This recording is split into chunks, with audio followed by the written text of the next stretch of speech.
জুমার খুতবায় যে বিষয়টি নিয়ে খুতবা হিসেবে আলোচনা পেশ করব তা হচ্ছে নসিহা।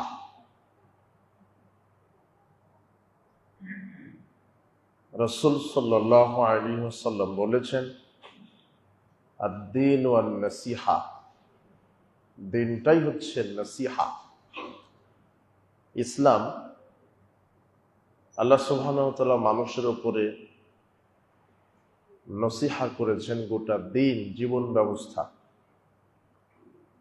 মানব জাতিকে কিভাবে চলতে হবে, নিজের জীবনকে কিভাবে অতিবাহিত করতে হবে, প্রত্যেকটা দিক এবং বিভাগে আল্লাহকে মেনে চলার যে নমুনা, সেটাই আল্লাহ সুবহানাহু ওয়া তাআলার পক্ষ থেকে হচ্ছে নসিহা, উপদেশ। আমরা বিগত কোনো এক জুমাতে লোকমান হাকিম তার ছেলেকে যে নসিহাগুলি করেছিলেন তার কিছু আমরা পেশ করার চেষ্টা করেছিলাম।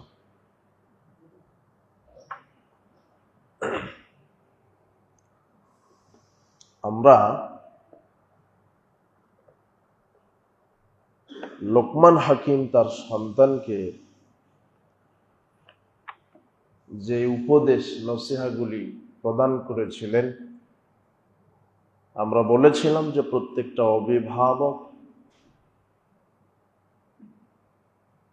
বিশেষ করে যারা পিতা, তাদেরকে লোকমান হাকিমের আদর্শ অনুযায়ী নিজের পরিবারও উক্ত উপদেশগুলি, নসিহাগুলি প্রদান করা জরুরি। লোকমান হাকিম তার ছেলেকে এভাবে উপদেশ দিচ্ছেন, وَإِذْ قَالَ لُقْمَانُ لِابْنِهِ وَهُوَ يَعِظُهُ يَا بُنَيَّ। আল্লাহ বলছেন, উম্মতে মুহাম্মাদীকে এই মেসেজটা দিচ্ছেন যে স্মরণ করো, যখন লোকমান হাকিম তার ছেলেকে উপদেশ স্বরূপ বলেছিলেন, নসিহা স্বরূপ বলেছিলেন, ইয়া বুনাইয়া, হে আমার আদরের সন্তান, লা তুশরিক বিল্লাহ, আল্লাহর সাথে শরীক করো না।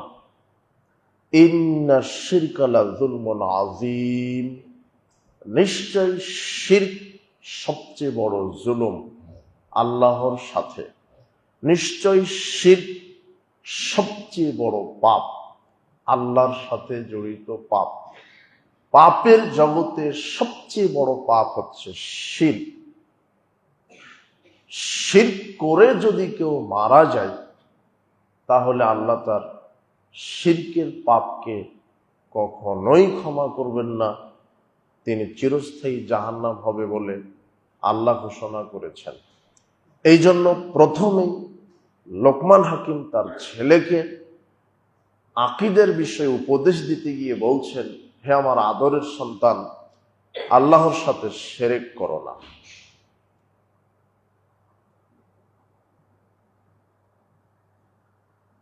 এরপরের আয়াতে আল্লাহ বলছেন,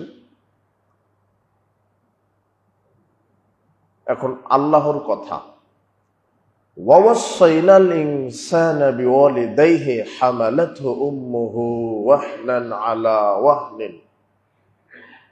আমি পৃথিবীর সব মানুষকে নসিহা করছি এই বলে তারা যেন তাদের পিতামাতার সাথে ভালো আচরণ করে, সদাচরণ করে, ইহসান করে।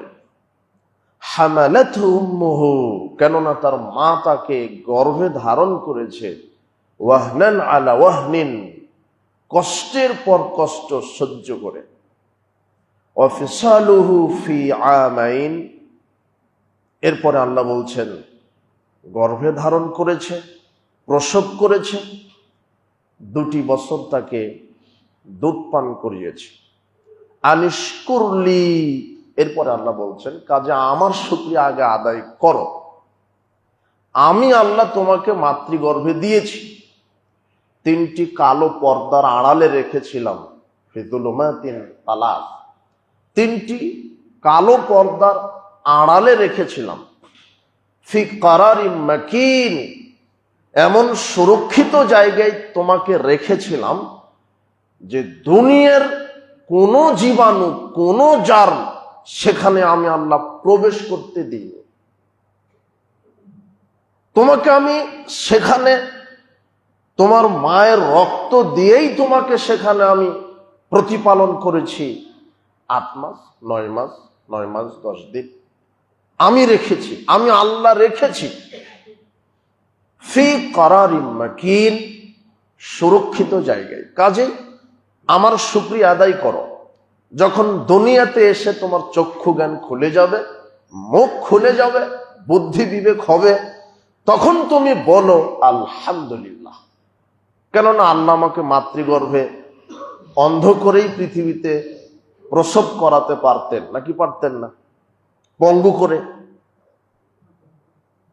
কিন্তু তিনি আমাকে সুন্দরভাবে পৃথিবীতে, আল্লাহ বলছেন সুম্মা নুখরিজুকুম তিফলা, আমি তোমাকে বাচ্চার আকারে পৃথিবীতে নাজিল করেছি, বাহির করেছি। লা তা'লামুনা শাইআ, তুমি কিছুই জানতে না, আমি তোমাকে জ্ঞান দিয়েছি, চক্ষু দিয়েছি, হাত পা বুদ্ধি বিবেক সব দিয়েছি। কাজেই তোমরা আমার শুকরিয়া আদায় করো। ওয়ালিওয়ালিদাইক, এবং তোমার পিতামাতার শুকরিয়া আদায় করো। মায়ের শুকরিয়া, পিতার শুকরিয়া।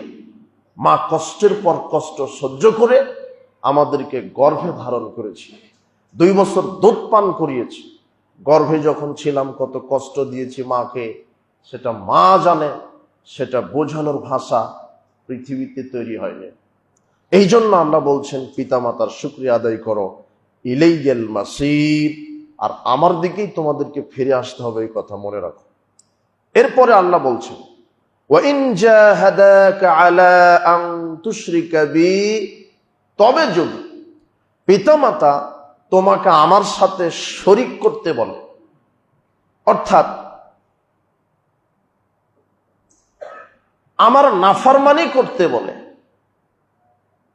উপরের আয়াতে বললেন পিতামাতার খেদমত করো, পিতামাতার কথা শুনে চলো, পিতামাতার আনুগত্য করো। কিন্তু পিতামাতার এমন কোনো কথা শোনা যাবে না যেই কথা শুনতে গেলে আল্লাহর নাফরমানি করা হয়, যেই কথা মানতে গেলে আল্লাহর বিরুদ্ধে অবস্থান নেওয়া হয়, যেই কথা মানতে গেলে আল্লাহর সাথে বিদ্রোহ করা হয়। পিতামাতার এমন কথা মানা যাবে না। মা লাইসা লাকা বিহি ইলম, যে বিষয়ে তোমাদের জ্ঞান নেই, ফালা তুতি'হুমা, সে বিষয়ে তোমরা পিতামাতার আনুগত্য করো না। পিতামাতা যদি সন্তানকে পাপের দিকে চলতে বলে, পিতামাতা যদি আল্লাহর নাফরমানিমূলক নির্দেশ দেয়, তাহলে পিতামাতার ওই কথা মেনে চলা যাবে না। এই কথা আল্লাহ তাআলা বলেন ওয়াসাহিবুহুমা ফিদ দুনিয়া মা'রুফা, তবে আল্লাহ বলছেন পিতামাতার সাথে ন্যায়সঙ্গত আচরণ করো। পিতা কাফের হোক, মুশরিক হোক, যেই হোক, যত বড়ই নাফরমানি হোক, পিতামাতার সাথে সন্তান হিসেবে ভালো আচরণ করার আল্লাহ নির্দেশ দিচ্ছেন। আসমা বিনতে আবি বকর রাদিয়াল্লাহু আনহা তিনি বলছেন, আল্লাহর নবী, আমার মা মুশরিকা, আমি কি আমার মায়ের সাথে সদাচরণ করব? সে মুশরিক, সে ইসলাম বিদ্বেষী, ইসলামকে গালি দেয়, আমি কি তার সাথে সদাচরণ করব? রাসূল সাল্লাল্লাহু আলাইহি ওয়াসাল্লাম বলছেন, তোমার মা মুশরিক সেটা ওই দিকে থাক, কিন্তু তুমি তার সন্তান, তুমি মায়ের সাথে সদাচরণই করবে। কিন্তু মা অথবা বাপ এমন কথা বলছে বা এমন কাজের নির্দেশ দিচ্ছে, যেই কাজ করলে আল্লাহর বিরুদ্ধে চলে যাওয়া যায়, যেই কাজ করলে আল্লাহর নাফরমানি হয়, সেই কথা সেই কাজ করা যাবে না। তবে পিতামাতার সাথে ভালো আচরণ করতে হবে, সম্মানজনক কথা বলতে হবে। এই কথা অন্যত্র আল্লাহ বলেন ওয়াত্তাবি'ই সাবিলা মান আনাবা ইলাই, আল্লাহ বলছেন আর তোমরা তার কথা শোনো যা আমার দিকে ডাকে, তোমরা তার কথা মেনে চলো, তার আনুগত্য করো। সে নবী রসুল হোক, আলেম হোক, জ্ঞানী গুণী মানুষ হোক, ওই ব্যক্তির কথা মেনে চলো যে আমার দিকে মানুষকে ডাকে, যে জাগ্রত জ্ঞান সহকারে ডাকে, যে দলিল প্রমাণ সহকারে ডাকে, তার কথা তোমরা মেনে চলো। তুম্মা ইলাইয়া মারজিউকুম ফাউনাব্বিউকুম বিমা কুনতুম তা'মালুন, অতঃপর তোমাদেরকে আমার দিকেই ফিরে আসতে হবে, আর আমি তোমাদের কৃতকর্মের সব বিষয় হিসাব নিকাশ করব, তোমাদেরকে আমি তা সব জানিয়ে দিব, আমি তোমাদের হিসাব নিব। এতটুকুন কথা আল্লাহর। এরপরে আবার লোকমান হাকিমের কথা তুলে ধরেছে।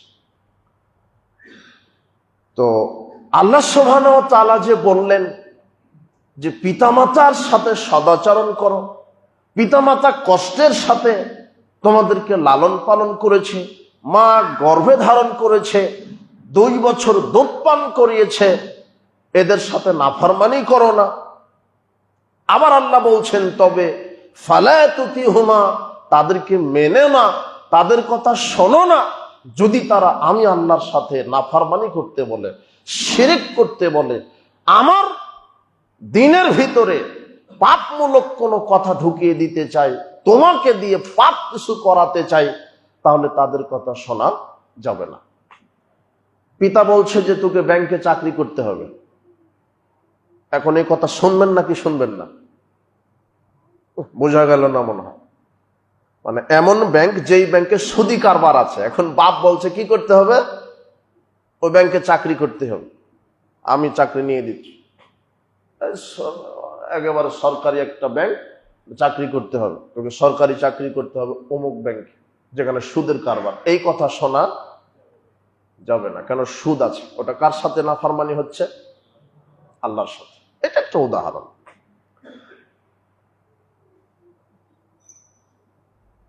সাদ বিন উমাইর একজন সাহাবী, তিনি যখন ইসলাম কবুল করলেন তখন তার মা বলছে, কে রে তুই ইসলাম কবুল করলি, অথচ তোর ইসলামই তো বলে যে মায়ের সাথে সদাচরণ করতে হবে, মায়ের কথা মেনে চলতে হবে, তাহলে আমার কথা মানতো কি, মুহাম্মাদের দিন ছেড়ে দে। ওয়াল্লাহি লা তামুতু আমা ওয়ালা আশরাবু শারাবা, আমি আল্লাহর কসম করে বলছি, তুমি যদি মুহাম্মাদের দিন ত্যাগ না করো তাহলে আমি এই জায়গাতে স্টিল দাঁড়ালাম, আমি খাবো না, আমি পানি পান করব না, হাত্তা মুত, যতক্ষণ না আমার মরণ না হয়, আও তাকফুরা বি মুহাম্মদ, অথবা তুমি মুহাম্মদকে অস্বীকার করো, মুহাম্মদকে অস্বীকার করো, তাহলে আমি খাবো, আমি পান করব। যদি মুহাম্মাদের দিন ত্যাগ না করো, আমি খাবো না, আমি পান করব না। তখন সবাই দেশের লোক বলবে, ওই যে সাদ মায়ের হত্যাকারী, সাদ মায়ের কথা শোনে না, মায়ের আনুগত্য করে না।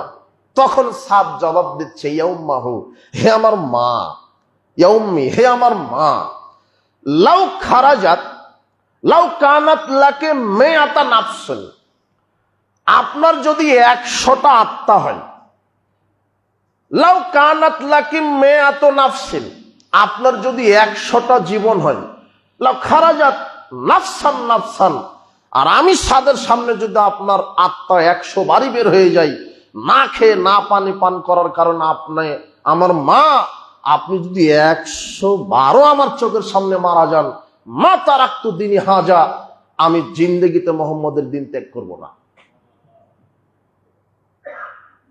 পিতামাতার কথা শুনতে হবে তার মানে এই নয় যেই কথা শুনতে গেলে মুহাম্মদ সাল্লাল্লাহু আলাইহি ওয়াসাল্লামকে অপমান করা হচ্ছে। বাপ বলছে যে দাড়ি রাখা যাবে না, দেখি তো এই কথা শোনেন কিনা আপনি, আপনি তো শুনছেন। বাপের কথা বহুদূরের কথা, স্ত্রী বলছে যে দাড়ি রাখা যাবে না, আপনি তাই দাড়ি রাখছেন না। আপনি যে কোম্পানিতে চাকরি করেন বলে দিয়েছে দাড়ি রাখা যাবে না, ও কোম্পানিকে থুতু দিয়ে লাথি দিয়ে চলে আসতে হবে, রিজিকের ফয়সালা কোথায় হবে? ও তো ভরসাই যে আপনার নাই, আপনার জীবনটাই যে দালালি, আপনার জীবনটাই যে গোলামি, আপনার জীবনটাই যে আপনার চাঁদাবাজিতে কেটে গেল। আপনি ধর্মকে কিভাবে মূল্যায়ন করছেন? সাত তার মায়ের মুখের ওপরে বলছেন 100 বার মরেন, 100 বার আমার সাথে মরেন, একবার কেন? না খেয়ে কাতরিয়ে কাতরিয়ে রোদে একেবারে 100 বার মারা যান, আমি সাদ বিন মুমায়ের জিন্দেগিতে ইসলাম ত্যাগ করব না। তবে তার সাথে ভালো আচরণ করেন, পিতা সম্মান দিয়ে কথা বলেন, কিন্তু এমন কথা আনুগত্য চলবে না যেই কথা আল্লাহ এবং তার নবীর বিরুদ্ধে চলে যাচ্ছে। এই কথাই আল্লাহ বোঝাচ্ছেন। এখন লোকমান হাকিমের কথা আল্লাহ তুলে ধরছেন। ইয়া বুনাইয়া ইন্নাহা ইন তাকুম মিসকাল হাববাতিন মিন খারদালিন ফাতাকুন ফি সাখরাতিন আও ফিস সামাওয়াতি আও ফিল আরদ ইয়াতি বিহাল্লাহ। হে আমার আদরের সন্তান, নিশ্চয় যদি কোনো কিছু থাকে আকাশে, কোনো কিছু থাকে জমিনে, শস্য দানা পরিমাণ, সরিষা পরিমাণ, ইয়াতি বিহাল্লাহ, আল্লাহ বিচারের মাঠে তা উপস্থিত করবেন। কাজেই ভালো আমল করো, খারাপ আমল থেকে বিরত থাকো। সরিষা দানা পরিমাণ যদি 7 আকাশের কোন জায়গাতে থেকে থাকে, সরিষা দানা পরিমাণ যদি জমিনের 7 জমিন 7 স্তরের কোন জায়গাতে থেকে থাকে, তাহলে বিচারের মাঠে সেটা উপস্থিত করার ক্ষমতা কে রাখে?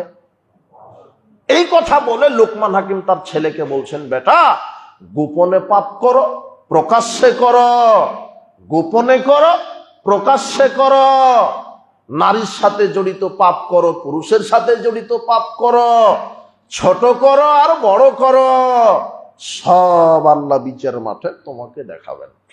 আল্লাহ সুবহানাহু ওয়া তাআলা বলছেন, কুল্লু ইনসানিন আলজামনাহু তায়রাহু ফি উনুকিহি, আমি আল্লাহ প্রত্যেকটা মানুষের গলার সাথে তার আমলনামা ঝুলিয়ে রেখেছি। ওয়া নুখরিজু লাহু ইয়াওমাল কিয়ামাতি কিতাবান ইয়ালকাহু মানসুরা, আমি বিচার মাঠে সেটাকে উন্মুক্ত করে প্রত্যেকটা মানুষের সামনে উপস্থিত করব, মানুষ দেখতে পাবে। ফামান ইয়ামাল মিসকালা জাররাতিন খায়রান ইয়ারা ওয়া মান ইয়ামাল মিসকালা জাররাতিন শাররান ইয়ারা, অনুপরিমাণ ভালো খারাপ করলেও সেটা দেখতে পাবে আমলনামায়, অনুপরিমাণ খারাপ আমল করলেও সেটা দেখতে পাবে আমলনামায়। দেখার সাথে সাথে বলবে, মালি হাদাল কিতাব, আশ্চর্য একটা কিতাব, লা ইউগাদিরু সাগীরা ওয়ালা কাবীরা, এখানে ছোট বাদ নেই, বড় বাদ নেই। ওয়াজাদু মা আমিলু মা হাদিরা, যা করেছিল সব উপস্থিত পাবে, আশ্চর্য কিতাব। এই শিক্ষাটাই বাপ তার ছেলেকে দিচ্ছে, মানে এখন আপনাকে দিতে হবে। জুমার বক্তব্য শেষ করার পরে বাড়িতে প্রবেশ করে ছেলে মেয়েকে কাছে ডেকে এই নসিহাতগুলি করতে হবে, তার নাম বাপ। এটা পাগলামি নয়। লোকমান হাকিম আজ থেকে কত হাজার বছর আগে তার ছেলেকে উপদেশ দিলেন, আল্লাহর কাছে এত সুন্দর পছন্দ হলো কথা যে কিয়ামত পর্যন্ত দুনিয়াতেই কোরআন আল্লাহ কোট করে দিয়েছে। এত পছন্দ হয়েছে যে বাপ তার ছেলেকে এইভাবে নসিহত করতে পারে, এইভাবে আমি আল্লাহর ব্যাপারে ভয় দেখাতে পারে। লোকমান হাকিম তার ছেলেকে বলছেন, বেটা, খারাপ কাজ থেকে বিরত থাক।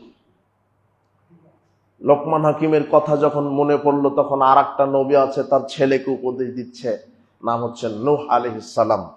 লাম্মা হাদারাল ওয়াফাত ইন্না নূহান আলাইহিস সালাম, নূহ আলাইহিস সালাম যখন মৃত্যু সজ্জায়, বাইব নহে তার 2 ছেলেকে ডেকে বলছেন, আমুরকুম বিসনাতাইন ওয়া আনহাকুম আন ইসনাতাইন, হে আমার 2 সন্তান শোনো। 2 ছেলে তো একটা পানিতে ডুবে মারা গেছে, আর একটা কাফেরও, ও শেষ। আর 2 ছেলে যখন ছিল, 4 সন্তান, ওই 2 ছেলেকে উপদেশ দিচ্ছে, তারা মুসলমান হয়েছে।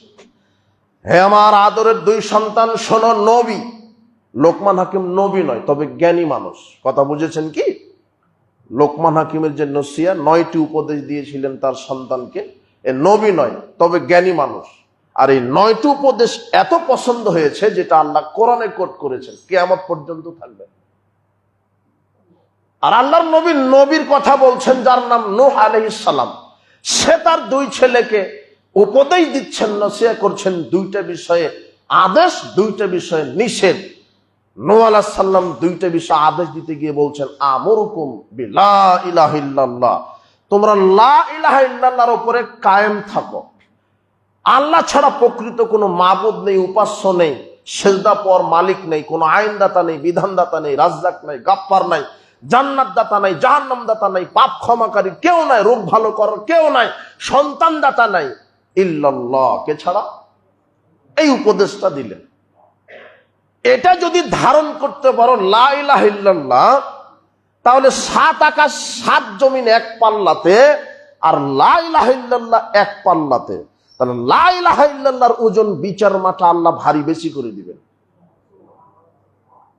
আর 7 আকাশ 7 জমিন সব মিলে যদি তোমার বিরুদ্ধাচরণ করতে আসে, আর লা ইলাহা ইল্লাল্লাহ যদি তোমার ঠিক থাকে, তাহলে কিয়ামতের মাঠে লা ইলাহা ইল্লাল্লাহ 7 আকাশ 7 জমিনের ভিতর বাইরে যত সেনাবাহিনী আছে সবাইকে চুরমার করে দিবে।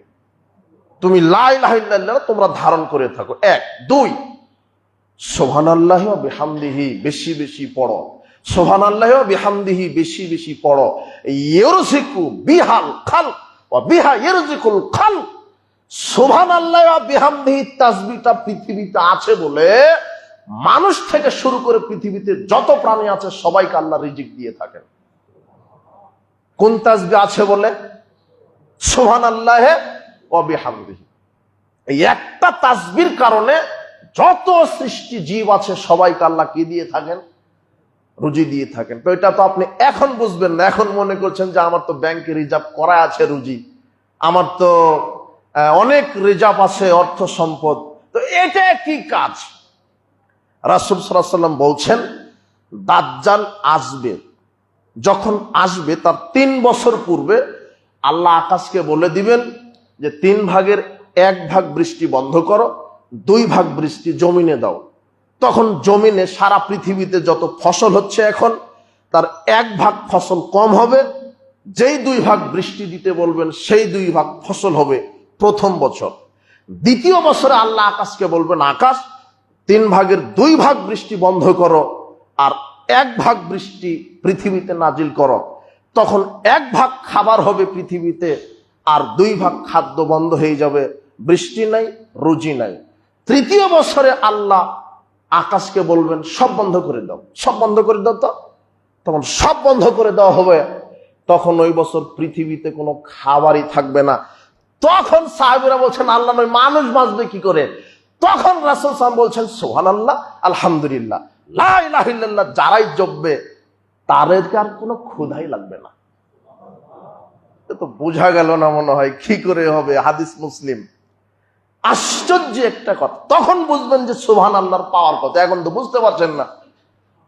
এখন আপনার ওই গোলা ভরা ধান আছে, গোয়াল ভরা গরু আছে, ব্যাংকে টাকা আছে, হোক হালাল হোক আর হারাম হোক আছে তো, তাই তো আপনি বুঝতে পারছেন না সুবহানাল্লাহ ওয়া বিহামদিহি কাকে বলে। যখন সারা পৃথিবীতে কোনো খাবার থাকবে না সেদিন মুমিনের খাদ্য হবে সুবহানাল্লাহ ওয়া বিহামদিহি, আর ক্ষুধা লাগবে না। নেন এবার। এই জন্য নূহ আলাইহিস সালাম কত হাজার বছর পূর্বে বলে গেছেন এই কথা, বেটা সুবহানাল্লাহ ওয়া বিহামদিহি বেশি বেশি পড়ো, সুবহানাল্লাহ ওয়া বিহামদিহি বেশি বেশি পড়ো। 2টা উপদেশ। 1 লা ইলাহা ইল্লাল্লাহ ধারণ করো। কোনো ব্যক্তিকে ক্ষমতার উৎস বলো না, তাহলে জান্নাত কেটে যাবে। যদি বলেন মানুষ ক্ষমতার উৎস, তাহলে হচ্ছে না হজ করে। যদি বলেন যে মানুষের আইনে উত্তম আল্লাহর আইনের চেয়ে, তাহলে হচ্ছে না। কথা বোঝা যাচ্ছে না মনে হয়? এরপরে আল্লাহ নূহ আলাইহিস সালাম তার ছেলেকে বলছেন সুবহানাল্লাহ ওয়া বিহামদিহি, এটা ধরে রাখো, এর কারণেই তোমাদেরকে রুজি দিয়ে থাকে। এরপরে নূহ আলাইহিস সালাম তার 2 ছেলেকে 2টার ব্যাপারে নিষেধ করছেন। কি? আশিরক, আনিশিরক, শিরক করো না। কবর পূজা, মাজার পূজা, খানকা পূজা, এগুলি এই শিরকগুলি করো না। আল্লাহর সাথে অন্যকে শরীক করো না। আল্লাহ ছাড়া অন্যকে সেজদা দিও না। খানকা, মাজার, দরগা, ওরস, পীরেদেরকে মূল্যায়ন করা শিরক, ছবিকে মূল্যায়ন করা শিরক। আপনি এই যে খাম্বার সামনে নিরাপত্তা পালন করছেন, শিখা অনির্বাণ, শিখা চিরন্তন, এগুলিকে মূল্যায়ন করা শিরক। এই শিরক থেকে বিরত থাকেন। 2 যেটা দ্বিতীয় নিষেধ করলেন, আনিল কিবর, অহংকার করো না। নূহ আলাইহিস সালাম এই 2টা নিষেধ করেছেন তার 2 ছেলেকে। একটা শিরক করো না, আর একটা কি? অহংকার করো না। ওটা আসবে শেষের দিকে। লোকমান হাকিমও তার ছেলেকে এগুলি উপদেশ করছে। লোকমান হাকিমের আল্লাহ কোরআনে কোট করেছেন, আর নূহ আলাইহিস সালাম যে আজ থেকে 10,000 20,000 বছর পূর্বেই বলে গেছেন, সেটা আল্লাহর নবীর মুখ দিয়ে আল্লাহ বাইর করেছেন। সুবহানাল্লাহ। এই কথাই লোকমান হাকিম তার ছেলেকে বলছে, ইয়া বুনাইয়া ইন্নাহা ইন তাকুম মিসকালা হাববাতিন মিন খারদালিন ফাতাকুন ফি সাখরাতিন আও ফিস সামাওয়াতি আও ফিল আরদ ইয়াতি বিহাল্লাহ। আকাশ জমিনের যেখানেই অনুপরিমাণ লুকানো জিনিস থাকুক আল্লাহ উপস্থিত করবেন। ইন্নাল্লাহ লাতীফুন খবীর, আল্লাহ খবীর, সব খবর রাখেন। লতীফ, সূক্ষ্মদর্শী, আপনি যেটা দেখতে পান না সেটা কে দেখতে পান? মাইক্রোস্কোপ যন্ত্র দিয়েও যেটা দেখা যায় না সেটাকে দেখতে পায়, এটাকে বলা হয় লতীফ। এমন বস্তু আছে পৃথিবীতে যেটা কোনো যন্ত্রই দেখা যাচ্ছে না, ওটাকে লতীফ। আর ওই বস্তুটাই কে দেখতে পান? আপনি তাকে ফাঁকি দিবেন কি করে? আশ্চর্য হয়ে যাবেন। বিচার মাঠে আমলনামা পাওয়ার পরে সুদের পাপ লেখা আছে, জেনার পাপ লেখা আছে, আর এগুলো তো বড় বড় পাপ। কাউকে একটু একেবারে সামান্য ভাবে কটাক্ষ করেছিলাম, অথবা একেবারে অনু থেকে অনু পরিমাণ একটা পাপ করেছিলাম, আশ্চর্য সেটাও ছাড়া হয়নি, সেটাও যে লেখা আছে। মানে হাদাল কিতাব, আশ্চর্য কিতাব। মানুষ আমলনামা হাতে পাওয়ার পরে অবাক হয়ে যায়। এই কথা লোকমান হাকিম তার ছেলেকে বলছে, সাবধান। এরপরে লোকমান হাকিম তার ছেলেকে বলছেন, ইয়া বুনাইয়া আকিমিস সালাহ, হে আমার আদরের সন্তান, সালাত কায়েম করো। শত শত হাজার হাজার বছর পূর্বে বাপ তার ছেলেকে বলছেন, হে আমার আদরের সন্তান, সালাত কায়েম করো। সালাত এমন একটি ইবাদত, না করলে মুসলিম থাকা যায় না। রাসূল সাল্লাল্লাহু আলাইহি ওয়াসাল্লাম বলছেন, মুরু আওলাদাকুম বিস-সালাত ওয়া হুম আবনাউ সাব'i সিনিন, তোমরা তোমাদের সন্তানকে সালাতের কথা বলো যখন তার বয়স 7 বছর। অদরিবুহুম আলাইহা ওয়া হুম আবনাউ 10 সিনিন, তোমরা তোমাদের সন্তানকে প্রহার করে, মারধর করে, পিটিয়ে সালাত আদায় করাও যখন তার বয়স 10 বছর। এরপর যদি সালাত আদায় না করে তাহলে বাড়িতে থাকতে পারবে না, বাইরে থাকবে, কোনো জায়গাতে পৃথক করে দিবেন। এই কথা আল্লাহর নবী বলছেন। দেখেন আপনার সন্তানের, আপনার ছেলের, আপনার মেয়ের অবস্থা কি। আল্লাহ বলছেন, ওয়া'মুর আহলাকা বিস-সালাত ওয়াসতাবির আলাইহা, আপনি নিজে সালাত আদায় করেন, পরিবারকে সালাতের নির্দেশ দেন। আপনি নিজে সালাত আদায় করেন, পরিবারকে সালাতের নির্দেশ দেন। এই কথা মুহাম্মদ সাল্লাল্লাহু আলাইহি ওয়াসাল্লামকে আল্লাহ বলছেন। আর লোকমান হাকিম তার ছেলেকে বলছেন, বেটা আকিমিস সালাহ, সালাত কায়েম করো। ওয়া'মুর বিল মা'রুফ ওয়ানহা আনিল মুনকার, ভালো কাজের আদেশ করো, মন্দ কাজের নিষেধ করো। ভালো কাজের আদেশ করো, মন্দ কাজের নিষেধ করো। কতখানি কলিজা হলে, কতখানি ঈমান পাকাপোক্ত হলে, আশ্চর্যের বিষয় একজন বাপ তার ছেলেকে এইভাবে তৈরি করতে পারে, বেটা তুমি সমাজ সংস্কার হবে, তুমি আগামীতে নেতৃত্ব দিবে। নেতৃত্ব দিতে গিয়ে খারাপ কাজের গোলামি করো না, শয়তানের গোলামি করো না, আল্লাহ দ্রোহিতার কোনো গোলামি করো না। তোমাকে ভালো কাজের আদেশ করতে হবে জাতির সামনে, মন্দ কাজের নিষেধ করতে হবে। মন্দ কাজের নিষেধ কি? বেপরদায় চলা যাবে না, মন্দ কাজের নিষেধ। ঘুষ খাওয়া যাবে না, হারাম, মন্দ কাজের নিষেধ। সুদ হারাম, মন্দ কাজের নিষেধ। ছবি মূর্তি ভেঙে ফেলতে হবে, মন্দ কাজের নিষেধ।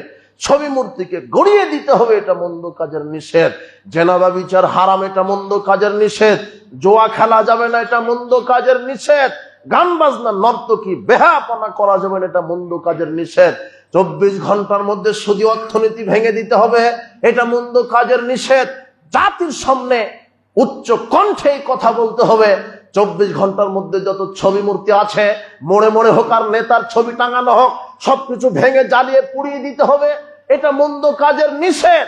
24 ঘন্টার মধ্যে বাংলাদেশের যে জাতীয় সঙ্গীত আছে এটা বাতিল করে মুসলমানের তৈরি করা তাওহীদের সঙ্গীত গাইতে হবে, এটা হলো মন্দ কাজের নিষেধ। জাতীয় সঙ্গীত মানে ওখানে রবীন্দ্রনাথ কি ওঠে? ওটা তো হিন্দু মানুষ, তো মুসলমানের শত্রু। বাংলাদেশ আপনার এই ঢাকা বিশ্ববিদ্যালয়কে নিয়ে মন্তব্য করেছে, বাঙালিরা বাংলাতেই কথা বলতে জানে না, আবার বিশ্ববিদ্যালয়। এই ভাষাটা কার? ঠাকুরের। ও বাঙালিকে নিন্দা করেছে, ও মুসলমানকে নিন্দা করেছে। ও রবি ঠাকুরের গান এখানে কেন? আমার ছেলে দুধ ছেড়ে আপনার প্রাইমারি হাই স্কুলে গিয়েই বলছেন ও মা তোমার আকাশ তোমার বাতাস। মা মানে কে? কালিমা। বোঝা গেল না নাকি?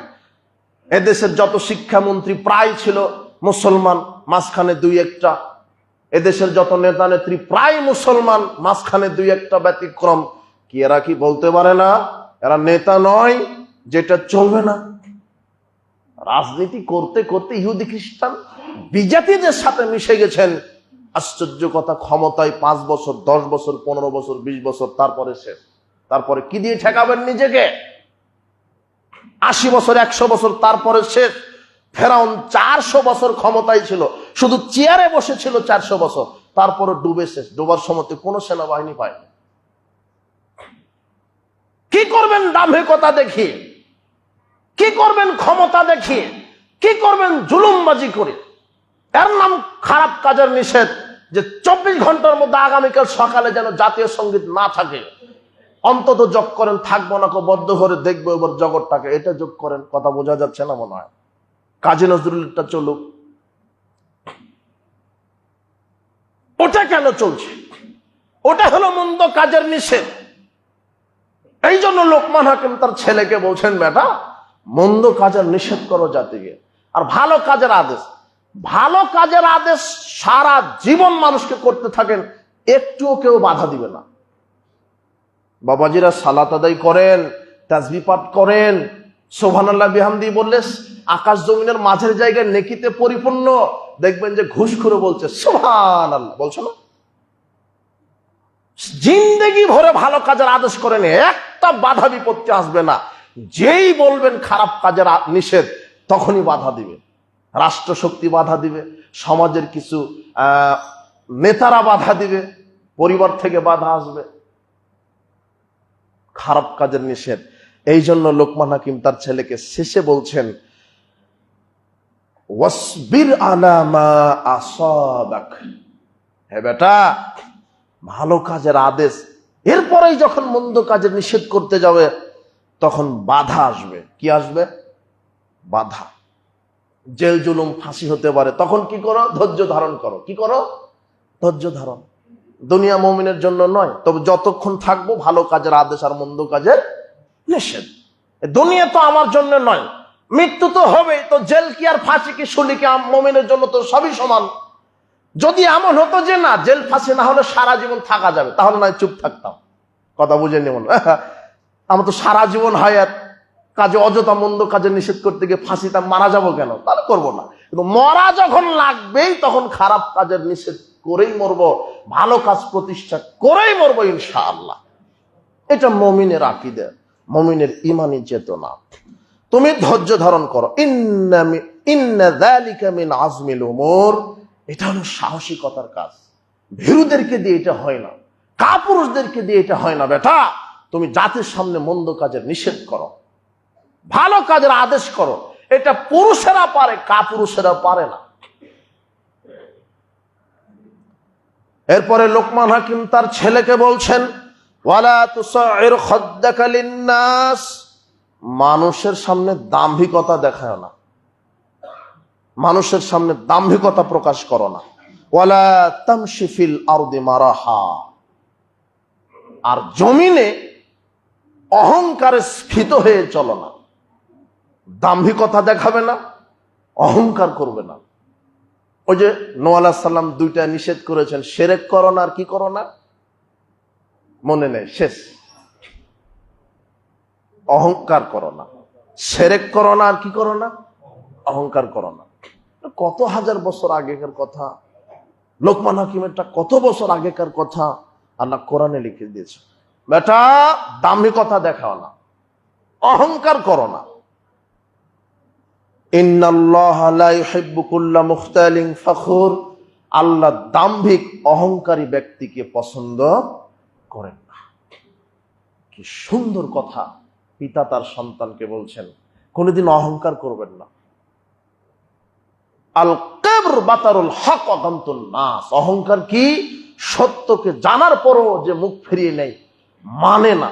আর মানুষকে যে হেয় তুচ্ছ মনে করে, মানুষকে মূল্যায়নই করে না, মানুষকে সে গণনাই করে না। শুধু যারা ধনী মানুষ, সে ধনী মানুষকে মানার চেষ্টা করছে, মূল্যায়ন করার চেষ্টা করছে। যে মুচি মেথর ভ্যান চালক ফকির মিসকিন এদেরকে মূল্যায়নই করছে না, এ মানুষ নয়। এর ভিতরে দাম্ভিকতা আছে। মানুষকে মূল্যায়ন করেন, মানুষকে মূল্যায়ন করতে শিখেন, মানুষকে সম্মান দিতে শিখেন। মুহাম্মদ সাল্লাল্লাহু আলাইহি ওয়াসাল্লাম রাষ্ট্রপ্রধান মানুষ, রাষ্ট্রপতি, তো রাস্তা দিয়ে যাচ্ছে, একটা ছোট্ট বাচ্চা পাখি নিয়ে খেলাচ্ছিল। হঠাৎ দেখে যে একদিন ওই বাচ্চার কাছে পাখি নাই। তখন মুহাম্মদ সাল্লাল্লাহু আলাইহি ওয়াসাল্লাম বলছেন, তোমার কাছে যে ওই যে উফাইর নামক পাখি থাকতো সেটা কোথায়? তার মানে মুহাম্মদ সাল্লাল্লাহু আলাইহি ওয়াসাল্লাম রাষ্ট্রপ্রধান মানুষ, ও ছোট বাচ্চার পাখির খবরটা তার মাথাতে ছিল। প্রতিদিন খেলাতে একদিন দেখে যে তার কাছে পাখিটা কি নেই। এটা হলো মূল্যায়ন, ছেলেকে মূল্যায়ন। অসহায় মানুষকে মূল্যায়ন করতেন। বাজারে যাচ্ছেন, কারো বাড়িতে বাজার নেই, রাষ্ট্রীয় সম্পদ থেকে বাজার করে দিতেন, অসুস্থ চিকিৎসার ব্যবস্থা করে দিতেন, আর নাম মূল্যায়ন। তাই তো খাদিজা রাদিয়াল্লাহু আনহা বলছেন, আল্লাহর নবী, আপনাকে তো আল্লাহ কোনো দিন ধ্বংস করবেন না, কারণ আপনি অভাবী মানুষের অভাব দূর করে দিয়ে থাকেন, আপনি চিকিৎসা দিয়ে থাকেন মানুষের, আপনি বস্ত্রহারা মানুষের বাড়িঘর নির্মাণ করে দিয়ে থাকেন, আপনি দারিদ্র মানুষের দারিদ্র বিমোচন করে থাকেন, আপনি কর্মহারা মানুষের কর্ম তৈরি করে দিয়ে থাকেন। সারা পৃথিবী ধ্বংস হলেও আল্লাহ আপনাকে ধ্বংস করবেন না। তিনি মানুষকে কত মূল্যায়ন করতেন। ওই কথা লোকমান হাকিম তার ছেলেকে বলছেন, মানুষকে মূল্যায়ন করো, দাম্ভিকতা দেখাও না, অহংকার দেখাও না। লা ইয়াস্তানুল হাসাদ ফি কলবি রাজুলিন আবদিন আবাদা। মানুষের অন্তরে হিংসে, অহংকার একসাথে থাকে না। ঈমান আর অহংকার একসাথে থাকে না। যদি অহংকার থাকে তাহলে অন্তরে কি নাই? ঈমান নাই। আর ঈমান থাকলে অন্তরে কি নাই? অহংকার নাই। এই দু জিনিস একসাথে থাকবে না। তেল আর পানি কি একসাথে মিক্সড হয় নাকি? তো ওরকম মনে করেন, যদি অন্তরে কিবর থাকে, হিংসা থাকে, অহংকার থাকে, তাহলে সে অন্তরে কি নাই? ঈমান নাই। আর যদি ঈমান থাকে তাহলে সেটা কি নাই? অহংকার নেই। আব্দুল্লাহ ইবনে মাসউদ রাদিয়াল্লাহু আনহু বলছেন, রাসূল সাল্লাল্লাহু আলাইহি ওয়াসাল্লাম বললেন, লা ইয়াদখুলুল জান্নাতা আহাদুন, ওই ব্যক্তি জান্নাতে যাবে না, ফি কলবিহি মিসকালা হাববাতিন মিন খারদালিন মিন কিবর, যার অন্তরে অনুপরিমাণ অহংকার আছে, সেই ব্যক্তি জান্নাতে যাবে না। যেই ব্যক্তির অন্তরে অনুপরিমাণ, জাররা পরিমাণ, সরিষার দানা পরিমাণ যদি অহংকার থাকে, তার জান্নাতে যাওয়ার সুযোগ নেই। এই কথা আল্লাহ সুবহানাহু ওয়া তাআলার নবী বলেন, মুহাম্মদ সাল্লাল্লাহু আলাইহি ওয়াসাল্লাম বলেন। লোকমান হাকিম তার ছেলেকে এই উপদেশ দিচ্ছেন, বেটা, লা তুসাইর খাদ্দাকা লিন-নাস, মানুষের সাথে দাম্ভিকতা দেখাও না। ওয়ালা তামশি ফিল আরদি মারাহা, দাম্ভিকতার সাথে চলাফেরা করো না, উদাত্ততা প্রকাশ করো না, অহংকারের সাথে জমিনে হেঁটো না। এই কথা বাপ তার ছেলেকে উপদেশ দিচ্ছেন। ইন্নাল্লাহা লা ইউহিব্বু কুল্লা মুখতালিন ফখুর, আল্লাহ অহংকারী দাম্ভিককে পছন্দ করেন না, ভালোবাসেন না।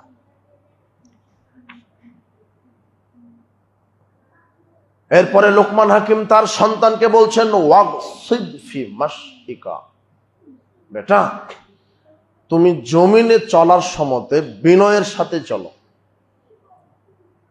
বিনয়ের সাথে চলো, নমনীয় হয়ে চলো। এমন ভাবে চলো না যাতে বর্ধিত কিছু প্রকাশ পায়। সুন্দর পোশাক পরে, সুন্দর শালীন পোশাক পরে ভদ্রতার সাথে জমিন দিয়ে চলাফেরা করো। মানুষ দেখলে যেন তোমার জন্য দোয়া করে। এমনও সন্তান আছে যে রাস্তা দিয়ে হেঁটে গেলে মানুষ ভাই কার ছেলে এটা এইভাবে চলছে, অভিশাপ দেয়। প্যান্টটা টাকনোর নিচে আছে, দেখবেন প্যান্টের পকেটে মাদক আছে, চুলটা এমন ভাবে কেটেছে যে ওটা জঙ্গল না এয়ারপোর্ট বোঝাই যায় না। চুলের কাটিং দেখেননি আপনি? এমন ভাবে চলছে যে কে মুরব্বী কে আলেম এটা ভাবেই নিও, ও চলছে একেবারে তার গতিতে। রাসূল সাল্লাল্লাহু আলাইহি ওয়াসাল্লাম বলছেন রাস্তার হক আছে। কি আছে? রাস্তার হক। তো সাহাবীরা বলছেন কি বলেন? তো রাস্তায় যদি থাকো ভালো কাজের আদেশ করতে হবে মানুষকে। আজান হয়েছে তখন পাশের লোকটাকে বল চলেন ওযু করে সালাত আদায় করি। এটা কিসের কাজের আদেশ? ভালো কাজের। রাস্তা দিয়ে যাচ্ছেন, একজন লোক দাঁড়িয়ে পেশাব করছে বা বাম হাতে কিছু খাচ্ছে, তখন বলতে হবে আসসালামু আলাইকুম ভাই, বাম হাতে শয়তান খায়, ডান হাতে খান, এটা ভালো কাজের আদেশ। আর বাম হাতে খায় না, এটা খারাপ কাজের নিষেধ। রাস্তার হক। পরিচিত অপরিচিত লোককে সালাম দিতে হবে, রাস্তার হক। কেউ যদি বলে যে ভাই আমি ওই যে দক্ষিণ পাড়া কি মাতবার বাড়ি এটা মসজিদ কি এই মসজিদে যাব, রাস্তা কোথায়? তো আপনি রাস্তায় আছেন, এখন আপনার দায়িত্ব থাকে রাস্তা কি করে দেওয়া, দেখিয়ে দেওয়া। রাস্তার হক ভালো কাজের আদেশ, মন্দ কাজের নিষেধ। রাস্তার হক মানুষকে সালাম দেওয়া। কিন্তু আপনি এমন ছেলে তৈরি করেছেন যে কে মুরব্বী, কে শিক্ষক, কে আলেম, ও সময় নেই। ওর যাওয়ার ভঙ্গিতেই মনে হচ্ছে যে গরু ছাগল ওর চাইতে ভালো। গরু ছাগল আর ওর ভিতরে পার্থক্য কি? আপনার ভিতরে পার্থক্য কি? আপনি যে রাস্তা দিয়ে হাঁটছেন ওইভাবে কেন হাঁটছেন? আল্লাহ বলছেন যে লোকমান হাকিম তার ছেলেকে এটাই বলছেন, বেটা রাস্তা দিয়ে হাঁটার সময় মানুষকে মূল্যায়ন করো। মানুষকে তো মূল্যায়ন করো, গরু ছাগলকে মূল্যায়ন করো। ওই যে নারীটা, পতিতালয়ের নারী, রাস্তা দিয়ে যাওয়ার সময় দেখলেন কুকুর পিপাসায় কি করছে, কাতরাচ্ছে। হাদিসটা শোনেননি? এগুলো জানা কথা।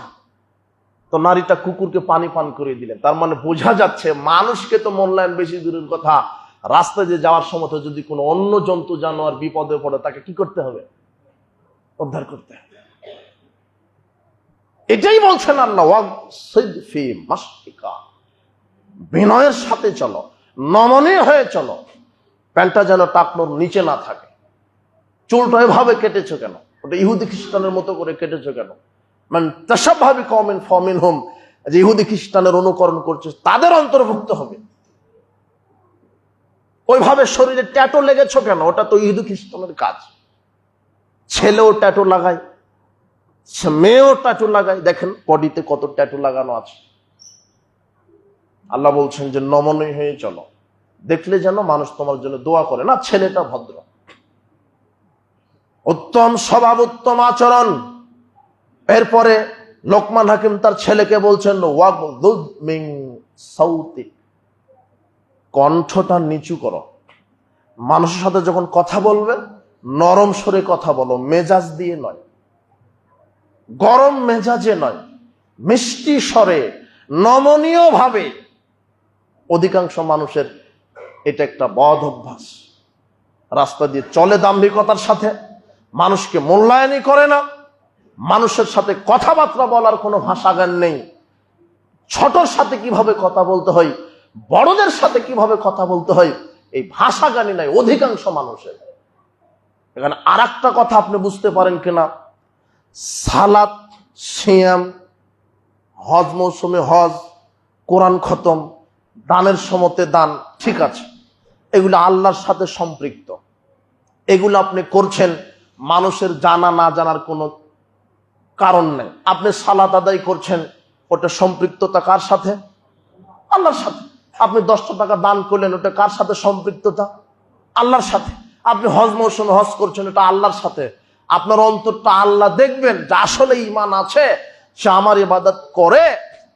এগুলি মানুষ হওয়ার জন্য ওরকম সার্টিফিকেট নয়, কিন্তু আপনি সমাজে চলার জন্য, আপনি মানুষ হওয়ার জন্য সার্টিফিকেট হলো উত্তম স্বভাব। কথা বোঝা গেল না মনে হয়? কি স্বভাব? উত্তম স্বভাব, ভালো আচরণ, সদাচরণ। আপনি 5 ওয়াক্ত সালাত আদায় করেন, কিন্তু আপনার বড়দের প্রতি সম্মান নেই, ছোটদের প্রতি স্নেহ নেই, ভাষা জ্ঞান নেই। মানুষকে আপনি অকথ্য ভাষায় গালি দেন, তাহলে আপনাকে মানুষ মানুষ বলবে না? অসম্ভব ব্যাপার। আপনি যে মানুষ এটা সমাজে চিনাই যাবে আপনার সদাচরণ দিয়ে। আপনি যে মানুষ, যা লোকটার স্বভাব ভালো, আখলাক ভালো, চরিত্র ভালো। আখলাক, স্বভাব, চরিত্র মানুষের জীবনে উত্তম একটি সম্পদ, সর্বশ্রেষ্ঠ সম্পদ, যেটা পয়সা দিয়ে কিনা যাবে না, অন্য কোনো আমল দিয়ে কিনা যাবে না। মানুষের কাছ থেকে ওটা কিনা যায়, মানুষের কাছে ভালো স্বভাব দেখিয়ে। ওটা সালাত, সিয়াম, হজ, যাকাত দিয়ে কিনা যায় না, ওটা টাকা দিয়ে কিনা যায় না। সালাত, সিয়াম, হজ, যাকাত ইমানের ব্যাপার, আল্লাহর সাথে সম্পৃক্ততা। কিন্তু আমি যে কথা বলবো, চলাফেরা করব, লেনদেন করব, এটা কার সাথে করব? মানুষের সাথে। আপনি সালাত আদায় করেন কিন্তু দোকানদারের কাছে বাকি খান, বাকি পরিশোধ করেন না। দোকানদার আপনাকে মানুষ বলবে না জানোয়ার বলবে? কথা বোঝা যাচ্ছে না নাকি? আপনি হজ করেন ঠিকই হাজী সাহেব, কিন্তু মিথ্যা কথায় ব্যবসা করেন, প্রতারণা দিচ্ছেন, আপনার ভাষা জ্ঞান নেই, আপনার আখলাক নাই, চরিত্র ঠিক নেই, আপনি মানুষ নন। এই জন্য বলছে যে বিনয়ের সাথে চলো, কণ্ঠ নিচু করো। রাস্তা দিয়ে যাচ্ছেন, সামনে ভ্যান চালক, আপনি মোটরসাইকেল, আপনি সামনে মোটরসাইকেল, আপনার ভ্যান পিছনে, ভ্যানটা লেগে গেছে, আপনি মোটরসাইকেলে আছেন, ভ্যান চালকটা আপনার মোটরসাইকেল লাগিয়ে দিয়েছে, আপনি আসর পরেই বের হয়েছেন রাস্তায়, একটু লেগে গেছে, আপনি মোটরসাইকেল থেকে নেমে ভ্যান চালককে খুব কড়াভাবে গালি দিলেন, তাই দিলেন না? অথবা আপনি মোটরসাইকেল নিয়ে বাজারে গেছেন, একটা লোকের কাছে ধাক্কা লেগেছে, তো লোক বলছে যে একটু দেখে শুনে চালান, আপনি খেপে গেলেন, না আপনি দেখে শুনে যাবেন না। আশ্চর্য কথা, আপনি তো বলতে পারতেন যে না ঠিক আছে, ওটা তো আমি ইচ্ছে করে করিনি, ভুল হয়েছে। ভুল স্বীকার করার অভ্যস্ত হতে হবে। আর যদি দাম্ভিকতা দেখান যে আমার ভুল হয় না, আমি ঠিক আছে, আপনাকে লাগেনি, আপনি মিথ্যা বলছেন, জি না, আরে লেগেছে ভাই, আমি তো ইচ্ছে করে করিনি, সালাম আলাইকুম জি আঙ্কেল, ওটা লেগেছে, ঠিক আছে, দেখেন ঠান্ডা হয়ে যাবে। শত্রু যদি হয় কি হয়ে যাবে তখন? ঠান্ডা হয়ে যাবে। আপনি ভুল স্বীকার করার মানসিকতা আপনার ভিতরে থাকা উচিত। বেশি বোঝার চেষ্টা করবেন না, বেশি বলার চেষ্টা করবেন না। বেশি কথা বলা আল্লাহর পছন্দ নন। রাসূল বলছেন আল বায়ান ওয়াল বাজাউ শুবাতান মিনান নিফাক। বেশি কথা বলা, অনর্থক কথা বলা আর নির্লজ্জতা মুনাফিকের দুইটি শাখা। এরা হলো মুনাফিক। এরা কি? এরা হলো মুনাফিক। সাবধান, বেশি বোঝার চেষ্টা নয়, বেশি বলার চেষ্টা নয়। শুনবেন বেশি, বলবেন কম। মানুষকে মূল্যায়ন করবেন, বড়দেরকে সম্মান করবেন, ছোটদের স্নেহ করবেন। এই কথাটা লোকমান হাকিম তার ছেলেকে এইভাবেই বলছেন, বেটা এইভাবে চলো, দামি কথা দেখাও না, মানুষকে মূল্যায়ন করে চলো, বড়দেরকে সম্মান করো, ছোটদের স্নেহ করো, ভালো কাজের আদেশ করো, মন্দ কাজের নিষেধ করো। এখানে ভাষার কথাটাও বললেন, ওয়াগদুদ মিন সাউতিক, এমন স্বরে কথা বলো যাতে মানুষ কষ্ট পায়। মানুষের সাথে যখন কথা বলবেন হাসি মুখে কথা বলবেন, এমন ভাবে কথা বলবেন সে যেন আপনার কথা শুনতে চায়। অযথা হাসানোর জন্য, নাটক করার জন্য খামখেয়ালি মিথ্যা কথা বলবেন না, তাহলে আপনার ধ্বংস। অনেক মানুষ আছে যে কোথায় কোন কথা বলতে হবে, বড়দের সাথে কি আচরণ করতে হবে, কি ভাষা প্রয়োগ করতে হবে জানাই নাই, তার পরিবার তাকে শিক্ষা দেয়নি। এই জন্য অভিভাবক যারা আছেন ছেলে মেয়েকে ওইভাবে গড়ে তুলুন। ভাষাটা খুব গুরুত্বপূর্ণ জিনিস। লাঠি দিয়ে যে আঘাত করা হয় তার চাইতে বেশি আঘাত লাগে ভাষার আঘাত লাগে। ভাষাটা ঠিক করুন। কাউকে মা তুলে বাপ তুলে গালি দিবেন না। বড়দের সামনে ভদ্র ভাষায় সম্মানজনক কথা বলুন, ছোটদের সাথে স্নেহপূর্ণ কথা বলুন, হাসি মুখে কথা বলুন। রাসূল সাল্লাল্লাহু আলাইহি ওয়াসাল্লাম বলছেন, লা তাহকিরান্না মিনাল মারুফ শাইআ, শোনো তোমরা তুচ্ছ একটা ছোট নেকির কাজকেও ছোট মনে করো না।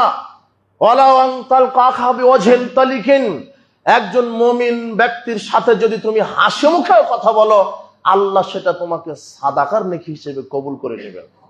ওটা একটি সাদাকা। মানুষের সাথে হাসি মুখে কথা বলবেন, মিশুক হবেন। রাসূল সাল্লাল্লাহু বলছেন, এই তোমাদেরকে কি বলবো না, কার উপরে জাহান্নামের আগুন হারাম আর কাকে জাহান্নামের জন্য হারাম, এই ব্যক্তিকে বলবো না? কোন ব্যক্তিকে জাহান্নামের জন্য হারাম আর কোন ব্যক্তির উপরে জাহান্নাম হারাম, এটা কি বলবো না?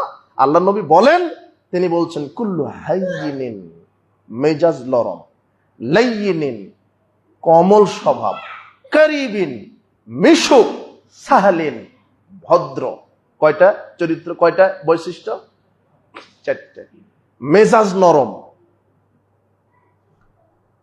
স্বভাব কমল, ভালো স্বভাব, মিশুক, কোটিপতি হোক আর মুচি হোক, কথা বোঝা গেল না মনে হয় কথা, তাকে মূল্যায়ন করতে হবে।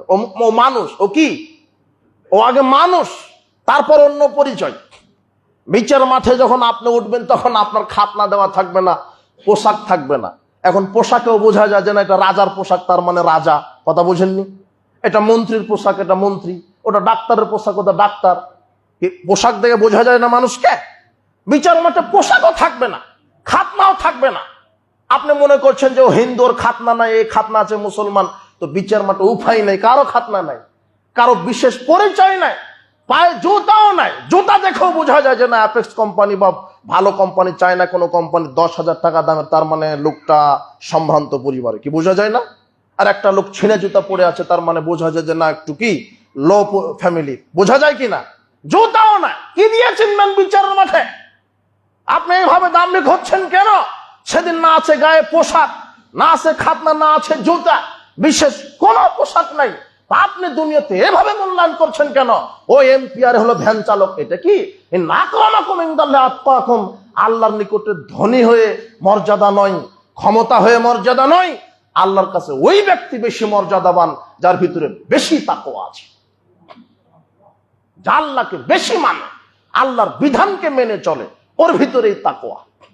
এই জন্য চরিত্র গঠন করতে হবে, মানুষকে মূল্যায়ন করতে হবে, ভাষা জ্ঞান ঠিক করতে হবে, বড়দের সাথে সম্মান দিয়ে কথা বলতে হবে, ছোটদের স্নেহ করতে হবে, দাম্ভিক কথা দিয়ে চলবেন না।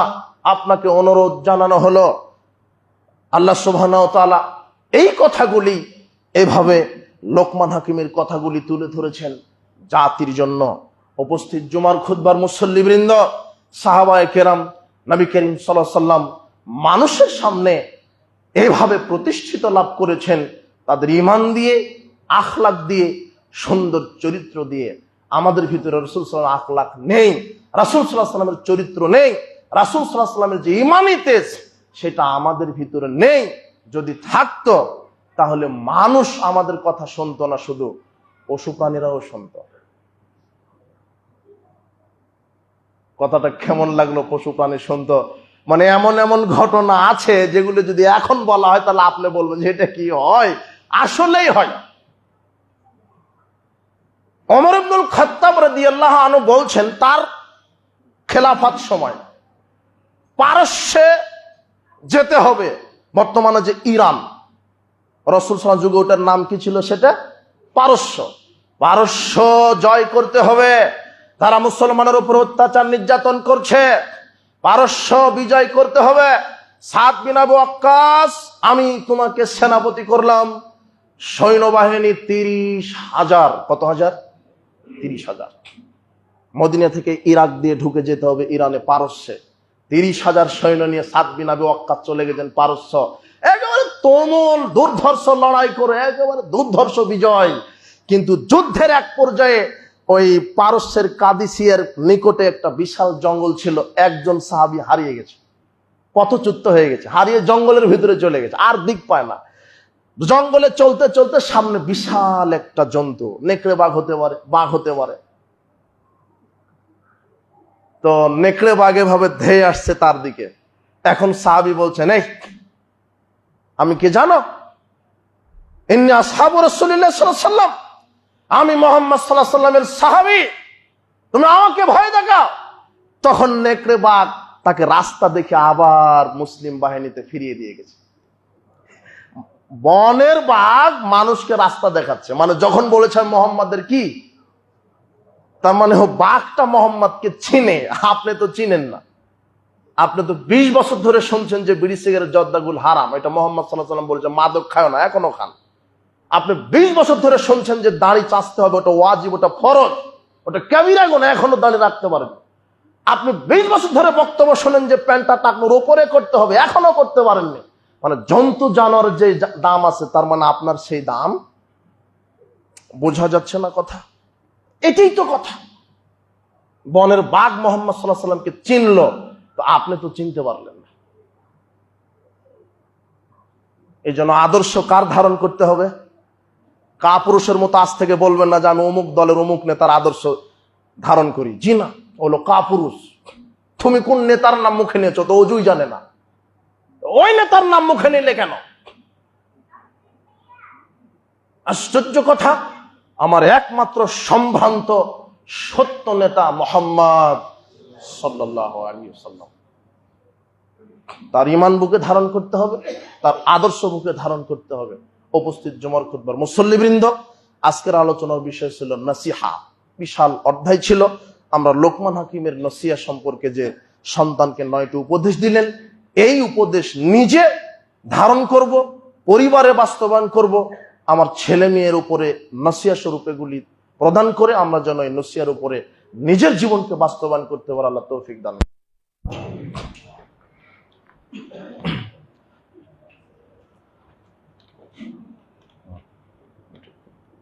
কি এটা?